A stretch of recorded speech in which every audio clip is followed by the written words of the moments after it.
जब हमारे कश्मीरी पंडितों का मास एक्सोडस हुआ और उन्हें उनके ही घर से निकाल दिया गया, तो वो रेफ्यूजी कैंप्स में रहते थे। वहां पर रहने वाले लोग रेफ्यूजी कैंप को औरंगजेब्स ड्रीम बुलाते थे, क्योंकि औरंगजेब यही तो चाहता था। Any idea what is this? 71. This is a Kashmiri refugee camp. I was working there, and my wife is also here, and we used to both go to the camps to work with the trauma of the people. And there were a number of camps, and we had distributed our work. We used to go to the camp, discuss the symptoms people felt.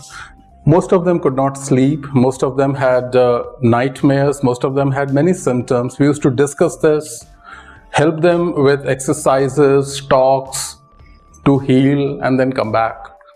One day while coming out, there was this man, an old Kashmiri gentleman wearing a firan. He looked very elegant. He came to us and said, "Why do you come here?" So I said, "I come here because I want to work with the trauma of the Kashmiri people." So he smiled, looked at me and said, "Do you understand our trauma?" So I said, "Now, where is this conversation going? I don't want it to go in the way he's taking it." So I said, "Look, we are trying to understand." He says, what is the response of the people to your workshops?" I said, "It is not very good. It's modest. People come, they sit, they listen, they go away." Then he again repeated his question, "Do you understand our trauma?" I said, "Well, I'm trying, but if you can suggest something I can do." He pointed his finger at the camp, and we were at a slight elevation, and said, "Do you know what this camp is called?" I said, "Mutti camp." He says, "No." "Do you know what do we call it?" I said, "What?" He said, "We call it Aurangzeb's dream." So I was taken aback. I said, "Aurangzeb's dream?" He said, "Yes, we call it Aurangzeb's dream. And do you understand why?" I said, "No," but he said, "Then go and search. When you understand why we call it, then probably you will get a better response from people."